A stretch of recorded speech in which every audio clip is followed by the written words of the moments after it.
Welcome to this chess video, everyone. This game teaches something that a computer just cannot teach you. The game starts pretty normal, going this way. And right off the bat, looks like we're going to get a Nimzo-Indian defense.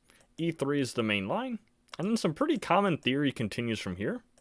And this is where I slipped a little bit. I played this move, which you can't fault me for opening principles, but unfortunately pawn to d5 was just a little bit stronger, as it just helps close down the scope of this bishop. Now the computer still sees that my d5 is strong, so they want to play d5 themselves. Because my opponent plays a human move instead, the computer calls it inaccurate. But now I find d5. They play pawn to h4, and after a little bit of relocating, now we get to the first real critical position. They play pawn d6, and now what would you want to play here? This is actually really cool, and I think really the first critical position of this game. If you play bishop to e3, then you're probably thinking opening principles like I was. But after knight g4, your best move is bring the bishop back to d2. Another decent move is h3. This looks a little bit slow, but it is also playable. But the move that I was really looking at in the game is pawn to f4. Computer does not like it. Bishop e3 was a candidate move of mine, but here in this game, I just really felt like I wanted to attack. Some days you just get up in the morning and you just feel like starting things. But oh man, the very best move wasn't even on my radar here. If we go back, this is really a move that only I think Mittens would find. What was that, Mittens? Knight g1. Are you sure about that? There's a lot of back rank pieces here. What was that? Oh, they gave this line, and apparently they relocate. Where now white has positional pressure, and this pawn advancing is really important. Okay, Mittens, you can go now. The reason why is because if this pawn was back here on h6 or on h7, they could potentially kick our knight from g5. But here, this pawn has already pushed, and so that's why relocating the knight back to g1 is actually best. Because you realize that f3 and potentially g5 are now really strong for the simple fact that pieces can relocate and pawns cannot move backwards. Pretty much any other move than knight g1 would have been inaccurate or a mistake. So after f4, the game is roughly about equal. They continue developing, and now I played h3, which we did mention was a good move before. Again, the computer is harsh because I did not find the knight back to g1. But we're not even at the part I mentioned computers probably won't understand and can't teach you. That part comes up a little later in this game. There's just so many instructional moments here. Now a5 and queen c2 comes, and we're just maintaining the tension. The computer really likes white to capture on e5, and it really wants black to do something about that. So all these are kind of missed opportunities according to the engine. But the game continues, and now I finally have this, so it stops giving me the inaccuracy icons. Black captures this way, which is the most natural move in the world, but the engine liked knight to h5, and aiming at g3 potentially. That theme comes up a little bit later, and now I have a decent think of time at this position. You'll probably find a better move than I did, but let's see. Try and take a look. Pause the video if you want to try this, and if not, then I'll just share the answer. Well, perhaps not the answer, but my answer was knight back to c1. Once again, the computer really doesn't like this. We'll get to why in a minute, and for this I actually agree with the computer. My plan was to try and relocate this knight to attack c5, possibly attack e5 as well. But my idea was that the center is closed, the pawn structure seems sort of closed, and so I can get away with these relocating ideas. Now if I go back one move, there's actually one idea that's really cool here. Earlier in the game I was kind of annoyed that my two pawns were blocked by this one pawn, and so the best move here would have been actually pawn g4. And if they capture en passant, and just recapture. And now it's no longer that one pawn blocking two of mine, I've essentially traded off my weakness. But okay, we can't be too strict with the double question mark. This is only a blunder if black finds one move. Now I'm not going to make a puzzle out of this, but the correct move according to the engine is knight to h5. If they do that, then a sample line may continue like this, and you can see that it is not so great for white. This knight is really annoying in our position. But if you don't see knight h5 immediately, such as bishop to c8 my opponent played in the game, then my maneuvering actually works out okay here. You're going to play a better move than me on this one. I'm not even going to make a puzzle out of it. If you play bishop to e2, you just found the best move in the position. And if you play queenside castling, you found the second best move. If you're me, then you see that this pawn is attacked twice, and it is only defended once. So I thought I was winning a pawn, and in the process, I am losing a central pawn. Yeah, that was a pretty bad mistake. Of course I'm going to bring my knight back, but now they get into this outpost. The tables have turned. I went from better to completely losing. But you may ask yourself, how could this get worse? Well, allow me to demonstrate. Queen to f2, and I just hang my rook in the corner. Okay, now if this thing bothers you, you'll have to check out my playlist on Tilt. I thought I would play on for a few more moves and see if I can generate some counterplay. If I can, I may have chances. After all, their knight is pretty inactive in the corner. And if not, then I'll just resign, no harm done. I play queen here, they save their knight. But okay, this is where the video gets really instructional. Computers just cannot teach human psychology or the power of initiative in many cases. If you choose to play on here, you are down by 5 points. You can't play positional moves in trying to win a pawn. You have to go really quickly after their king, develop pieces, create threats, and it is attacking chess all the way to the max. Let's castle queenside. They give a check, which really I don't see the point of. Yeah, their queen gets out, but that kind of helps me shield my king. They go here, and I'm actually kind of happy to move my king to a2. This gives me chances. Now, kingside castling is best, but instead they played king e7. Of course, black is still way better here. They are up an entire rook, but I don't know, this has some shaky psychology to it. Your king's in the center, and I may have some counterplay tricks. Now this move is a fork, I have to address that, and so I play rook to e1 to pin that pawn so it cannot capture. So they play pawn to f6, try and hold that center.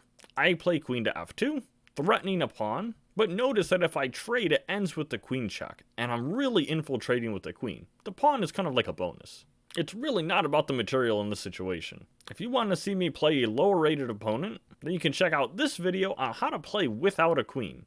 It's really important for playing with severe differences in material, such as being down a queen, or in this case a rook. Now they choose to trade, which, okay, it does trade to an endgame and everything is winning for them, but that was a pretty strong knight that they've gotten rid of for my undeveloped bishop. Now of course I had to recapture with the queen because I needed to defend d3, so we trade here. And they go pawn hunting. And just like I shared in that video with no queen, I really don't care too much about a pawn. 5 points, 6 points, they're really just opening lines of attack that might help me get counterplay. So I'm actually kind of loving my position here. I play queen f5, and this is where the counterplay begins. We're threatening to infiltrate and bring all of our pieces into the game, and in kind of a closed position, their rooks are not as strong. And so we might be able to exploit the fact that the rooks are in the corner for the time being, and if they can't get into the game, it's pretty close in material. Alright, so they do this, probably anticipating queen e6 check, and they want to kick my queen away from there. But my goal is infiltrating, so I play here with the threat of winning a pawn. But more importantly, I'm giving them things they have to react to. They play here to defend their pawn, and no, I refuse. I do not want to trade queens. I'm down 6 points of material here, let's threaten this pawn from another angle. They play this move, but I care much more about the initiative than I do after that one pawn. I play rook to g4. Once again, it is a threat. They play here, and now I am once again threatening to infiltrate. So let's see them try and hold this position. They play this pawn move, which I'm not entirely sure the purpose of. So I just choose to improve my knight. They bring the queen back. And now g5 has made f6 a weakness. And so I want to try and relocate this rook to also attack this pawn. So I bring it all the way back. And now I force them to defend. This is a really key theme. Even if material is equal, if you can start attacking things and they start defending, very often they get a passive position and tactics are much more likely to show up in your favor. I played queen to e6, threatening to go to c6 and then annoy their rook. They probably wanted nothing to do with that, but I really love my next move here.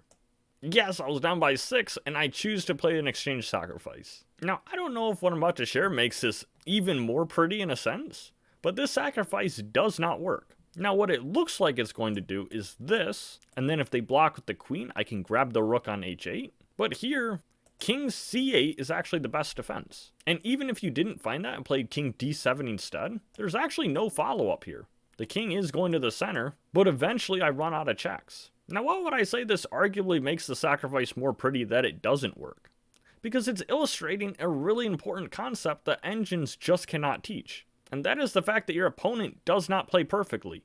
We have emotions. And so far, they've been up material, but they've been on the defensive. And when I keep giving threats over and over, including the sacrifice, they're not of the mindset to accept the piece. It just goes to show how powerful the initiative in chess can be, because a lot of human players will not play the best defense.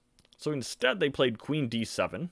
And the reason that's a blunder is because it allows me to capture e5, and my threats are still continuing. Notice this recapture is still on the table, and if my rook ever moves, then I have discovered attack potential against this rook in the corner. Really, their big advantage was that they are up a rook, but notice both of their rooks have remained inactive the entire game. So white does not have as much material here, but they're trying to make the best of all of the material they have available. They move the rook, and I continue with my initiative. I played rook to f7, which isn't too bad, but I faltered a little bit. That is a mistake. Okay, Mittens is back. Fine, okay. Who let the cat out of the bag? Rook c6 is a really nice find. We add pressure to c7, and apparently this is equal, despite the fact that black is up by 4 points. But okay, they moved the king in the real game, and I love the attacking spirit I played. I played pawn to d6. We're adding pressure to the pin piece, and we're also threatening this. The move they played was c captures d6, which is the only move that is winning, and that is the one line where I play queen d5, now attacking the other rook in the corner.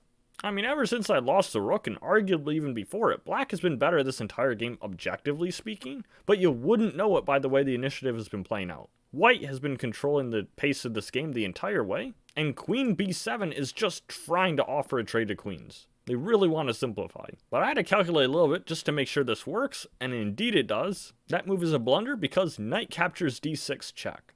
They move the king, they lose the queen, and if they capture as they did in the game, then I take with the queen, and here they resigned on account of this move and checkmate. What a turnaround.